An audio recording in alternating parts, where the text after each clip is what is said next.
'Twas the night before Christmas, and all through our house, I was locking up doors and turning lights out.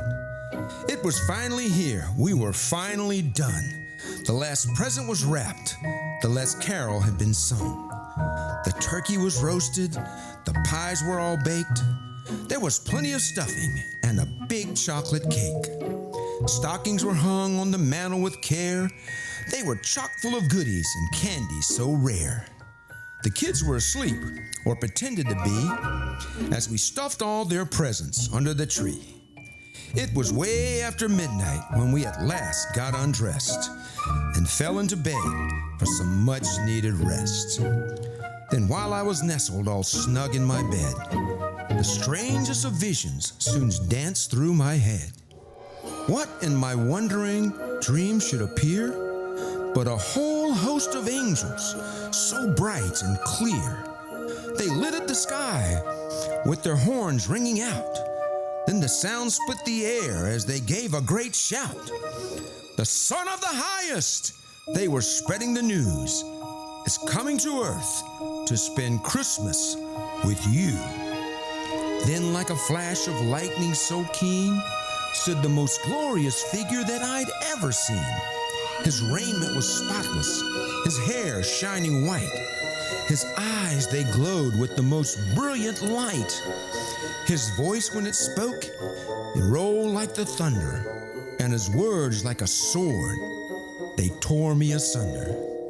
I want to see how my birthday you've kept.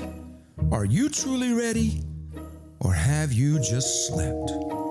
There are plenty of packages packed neath your tree, but not one package do I see there for me. And a great feast is ready, that's easy to see. But at your table, no setting is laid out for me. But Lord, I cried, I'd have taken more care if I'd known that my Christmas you were coming to share. Now really, he said, I've been more than fair. You've had lots of chances in which to prepare. Remember that night you were down at the mall? You were buying up presents and having a ball. Then just coming out of your favorite store, the Salvation Army was there at the door. They were ringing the bell, had their little black pot, and the lady, she stopped you, put you on the spot. They were feeding the homeless and others in need, so you reached in your pocket. You really dug deep. Now you just spent $300 on a new suit of clothes, but into their pot, a single dollar you'd throw. And a special service was held just a few weeks ago. It was down at the jail, and you promised you'd go. You really wanted to, but when the day finally came, someone had given you tickets to the big football game. Now the chance you missed there, you'll never know its worth. You could have introduced me to the most hurting people on earth. Then there's that commercial you saw on TV. They were collecting old coats for all those in need. In that closet in the garage that you always keep locked, you've got a whole stack of old coats in a box. And you said to yourself, I'll dig that box out today. I'll take those old coats down and give them away.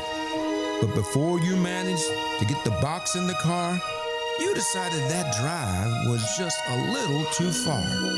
You just wait and take them along some other day, when you or your wife happen to be going that way. Well, no uncovered arms have slipped through those old sleeves, and I can tell you, by New Year's, it's going to freeze.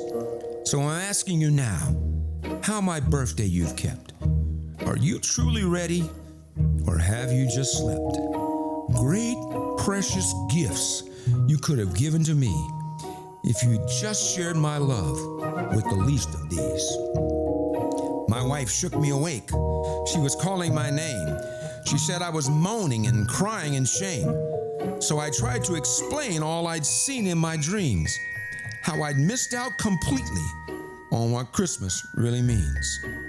Then in my conscious mind spoke his voice, perfectly clear. I'll forgive you this time, but please, please, do better next year. And next year, my friends, I can promise you this.